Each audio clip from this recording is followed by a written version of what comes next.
శాస్త్ర గారు ఎక్కడో వచ్చాడు కానీ నాకు తీసుకెళ్ళి ముసలాడు అయిపోయాడు కదా అందుకని ఇద్దరు ముసలాడు అని చెప్పి లోపలికి వెళ్ళి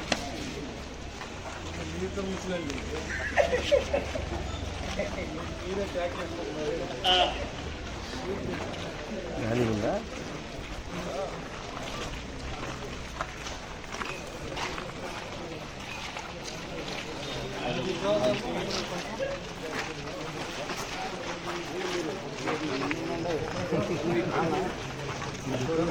Dora.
ఫోన్ తీయమా ఏమండి కొద్ది ఫోన్ తీయమా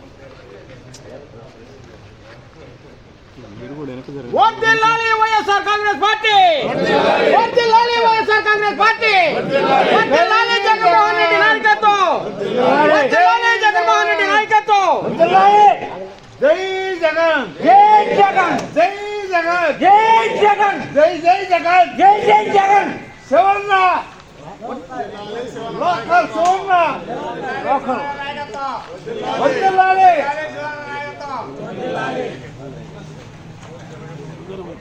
అన్నపతి కుమార్ గారి నాయకత్వం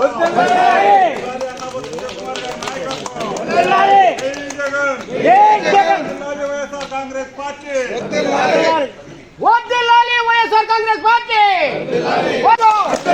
వర్ధిల్లాలి అన్నపతి కుమార్ నాయకత్వం వర్ధిల్లాలి జగన్మోహన్ రెడ్డి నాయకత్వం వర్ధిల్లాలి వైఎస్ఆర్ కాంగ్రెస్ పార్టీ వర్ధిల్లాలి వైఎస్ఆర్ కాంగ్రెస్ పార్టీ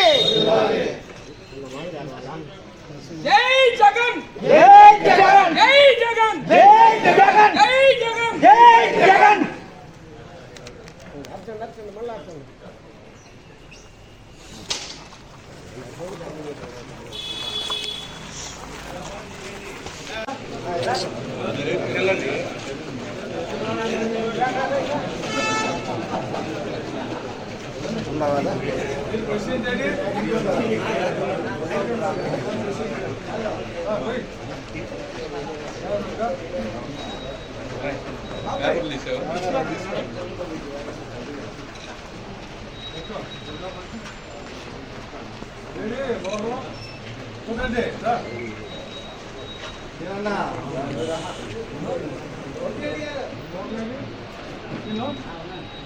వైఎస్ఆర్ కాంగ్రెస్ పార్టీ జిల్లాలి శివన నాయకత్వం జిల్లాలి శివన నాయకత్వం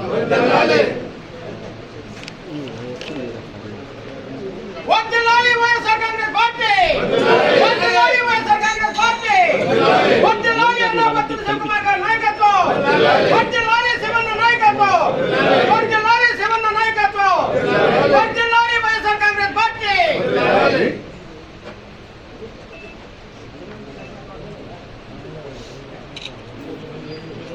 వర్ధిల్లాలి వైఎస్ఆర్ కాంగ్రెస్ పార్టీ వర్ధిల్లాలి శివన్న నాయకత్వం వర్ధిల్లాలి శివన్న నాయకత్వం వర్ధిల్లాలి జగన్మోహన్ రెడ్డి గారి నాయకత్వం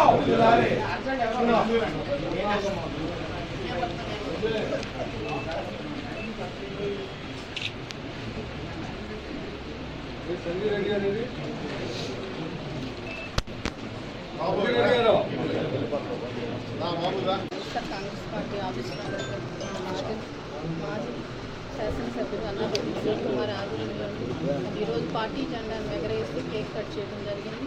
ప్రజల కొరకు ఎవరైనా ఏ నాయకులు చేసి మన మాజీ ముఖ్యమంత్రి జగన్మోహన్ రెడ్డి గారి ప్రజలకు అందిస్తాన సంక్షేమం కానివ్వండి, మేనిఫెస్టో కానీ ఏదైనా ఈరోజు కూడా ఆయన బయటకు వస్తుంటే ప్రజలందరూ నీరాజం పలుకుతున్నారు. అది అందరికీ తెలిసిందే.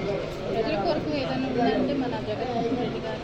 అలానే మన ఇక్కడ ఇవాళ నిన్న మేమున్నాం, ఇవాళ మీరున్నారు, రేపు మీరు రావచ్చు. అలా విధంగాని ప్రజలకు అందిస్తాన్న సంక్షేమం ఈ సూపర్ 6 అన్నవి కూడా కూటమి ప్రభుత్వం అందిస్తే ఇంకా చాలా బాగుంటుంది. కాబట్టి ప్రజల కొరకు ఏమన్నా చేశారంటే మా మాజీ ముఖ్యమంత్రి గారు జగన్మోహన్ రెడ్డి గారు ప్రజల కోసం ఉన్నారు, ప్రజల కోసమే ఉంటారు, ప్రజల కోసమే చేస్తారు. కాబట్టి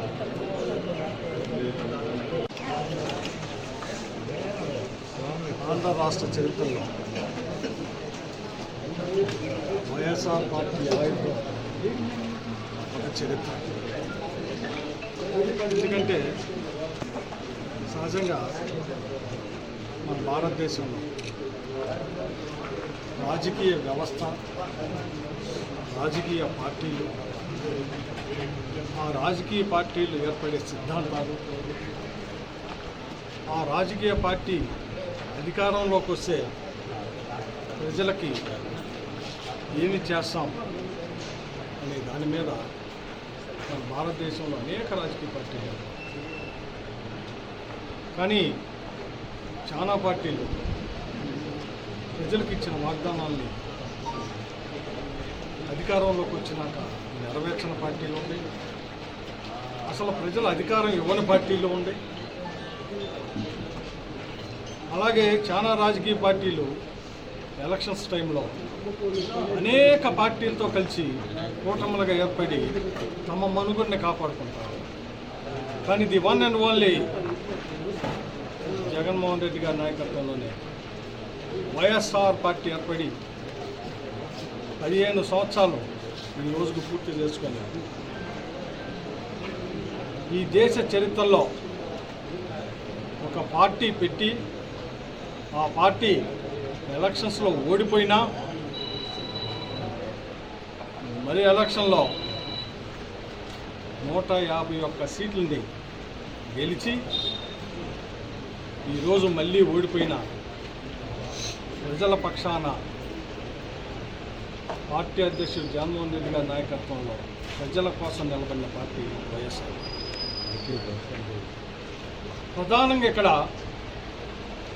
ప్రజలు మమ్మల్ని ఓడించారు, ప్రజలు మమ్మల్ని గెలిపించారు.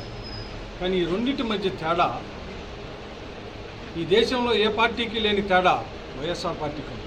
అది ఏంటంటే ఈ రాష్ట్రంలో అనేక పార్టీలను ప్రజలు గెలిపించారు, ఓడించారు. ఓడినప్పుడు అనేక కారణాలు ఉన్నాయి, గెలిచినప్పుడు అనేక కారణాలు ఉన్నాయి. కానీ జగన్మోహన్ రెడ్డి గారి నాయకత్వంలో వైఎస్ఆర్ పార్టీ గెలిచినాక ప్రజలకు ఏమైతే చెప్పామో ఆ చెప్పిన ప్రతి మాటని నెరవేర్చిన పార్టీ, నెరవేర్చిన నాయకుడు జగన్మోహన్ రెడ్డి గారి నాయకత్వంలో. ఏ పార్టీకిలా 40 సంవత్సరాల చరిత్ర అని చెప్పుకుంటున్న పార్టీకిలా, 100 సంవత్సరాల చరిత్ర చెప్పుకుంటున్న పార్టీకిలా, 15 సంవత్సరాల క్రితం ఏర్పడిన వైఎస్ఆర్ పార్టీ ఒక్కటే ఈ రాష్ట్రంలో జగన్మోహన్ రెడ్డి గారి నాయకత్వంలో పార్టీ మేనిఫెస్టోని, ఇది బాగా గమనించాలి ప్రజలు. పార్టీ మేనిఫెస్టో అంటే గతంలో ఏ రాజకీయ పార్టీ కూడా మేనిఫెస్టో అని చెప్పి ఆ మేనిఫెస్టోని చెత్తపట్లో పడేసిన సందర్భాలు. వైఎస్ఆర్ పార్టీ వచ్చినాకే మేనిఫెస్టోలో ఏమైతే పెట్టామో ఆ మేనిఫెస్టోని అధికారంలోకి వచ్చినాక తూచా అమలు చేయటం అంటే రాజకీయ పార్టీలు నేర్చుకుంటున్నారు. అంతాకెందుకు గత ఎలక్షన్స్లో, మొన్న జరిగిన ఎలక్షన్స్లో 24లో వైఎస్ఆర్ పార్టీ మేనిఫెస్టోలో ఏం పెట్టిద్దని ప్రజలు ఎదురు చూశారు. ఎందుకంటే 5 సంవత్సరాల పరిపాలనలో మేనిఫెస్టోలో పెట్టిన ప్రతి అంశాన్ని ప్రజలకు నెరవేర్చిన పార్టీ కాబట్టి. అందుకే కూటమి ప్రభుత్వం మేనిఫెస్టోలో సూపర్ 7, సూపర్ 6 అని చెప్పి ప్రజల్ని మేము అంతకన్నా ఎక్కువ ఇస్తామని చెప్పి ప్రజల్ని ఏమార్చిన సందర్భం మనం చూసాం. ఇందులో ఉండే సభ్యులుగా ప్రజలకు ఏమైతే చెబుతామో అదే చెప్పాలా, అదే చెయ్యాలా. ప్రజల్ని మోసం చేయకూడదు. ఒక రాజకీయ పార్టీని నమ్మి, ఒక నాయకుడిని నమ్మి ప్రజలు ఓటేసే ఆ ఓటు విలువని ఆ ప్రజలకు ఆ పార్టీ ద్వారా ఏమైతే సంక్షేమ కార్యక్రమాలు కానీ, ఏమైతే అభివృద్ధి కార్యక్రమాలు కానీ చెబుతామో అవి చిత్తశుద్ధితో చేయాలన్న చిత్తశుద్ధి ఉన్న పార్టీ ఈ రాష్ట్రంలో వైఎస్ఆర్ పార్టీని ప్రజలందరూ గమనిస్తూ ఉంటారు. అందుకే ఈరోజు వైఎస్ఆర్ పార్టీలో శాసనసభ్యుడిగా చేసినందుకు నేను ఎంతో గర్వపడతా ఉన్నాను. ఓ మాజీ శాసనసభ్యుడిగా, వైఎస్ఆర్ పార్టీ శాసనసభ్యుడిగా గత 5 సంవత్సరాల్లో ఈ తెనాలి నియోజకవర్గంలో 1900 కోట్ల రూపాయల సంక్షేమానికి ప్రజలకు ఇచ్చిన ఏకైక ఎమ్మెల్యేని ఇవాటి వరకు నేనే. ఈ నియోజకవర్గం పుట్టిన చరిత్రలో span of 5 years YSR party శాసనసభ్యుడిగా 1900 కోట్ల రూపాయలని ప్రజల సంక్షేమానికి ఇచ్చిన శాసనసభ్యుడిగా గర్వంగా చెప్పుకుంటున్నా. జగన్మోహన్ రెడ్డి గారి నాయకత్వంలో ఇంత సంక్షేమాన్ని నా నియోజకవర్గ ప్రజలకు నేను చేశాను అని. అది ఎలా కుదిరిందంటే జగన్మోహన్ రెడ్డి గారి యొక్క పేద ప్రజలకు సంక్షేమం చెయ్యాలా, జగన్మోహన్ రెడ్డి గారి తపన తాపత్రయం ఈ రాష్ట్రంలో పేదవాడికి సంక్షేమాన్ని, అభివృద్ధిని వాడి ముంగిట్లోకి తీసుకెళ్లాలని, పేదవాడి సంక్షేమాన్ని, పేదవాడి అభివృద్ధిని, ఈ రాష్ట్ర అభివృద్ధిని, ఈ రాష్ట్రం విడిపోయిన రాష్ట్రాన్ని మళ్ళీ ఆ విడిపోయిన రాష్ట్రంలో నివసించే ప్రజలందరికీ అభివృద్ధిని, సంక్షేమాన్ని తీసుకెళ్తామే. అందుకే పేదవాడి పక్షాన్ని నిలబడే పార్టీ వైఎస్ఆర్ పార్టీ. అందుకే ఈ రాష్ట్ర అధ్యక్షుడు జగన్మోహన్ రెడ్డి గారి నాయకత్వంలో ప్రజల పక్షాన, ప్రజల కొరకు ఏదైతే కూటమి ప్రభుత్వం ప్రజలకు ఇచ్చిన హామీల్ని నెరవేర్చే దాంట్లో ప్రజల పక్షాన నిలబడతామని, వైఎస్ఆర్ పార్టీ కుటుంబ సభ్యులకు ఉన్న మేమందరం జగన్మోహన్ రెడ్డి గారి నాయకత్వంలో రాబోయే రోజుల్లో ఇంకా బాగా ఉత్సాహంగా పనిచేసి మళ్ళీ వైఎస్ఆర్ పార్టీని అధికారంలో తీసుకొచ్చే దానికోసం చిత్తశుద్ధితో పనిచేస్తామని చెప్పి ఈరోజు ఆవిర్భావ దినోత్సవ వైఎస్ఆర్ పార్టీ 15వ ఆవిర్భావ దినోత్సవ సందర్భంగా నియోజకవర్గ ప్రజలందరికీ, కార్యకర్తలందరికీ మరొకసారి చిత్తశుద్ధితో మళ్ళీ రాబోయే రోజుల్లో ప్రజల పక్షాన నిలబడతామని చెప్పి ఈ సందర్భంగా మనం చేస్తాం.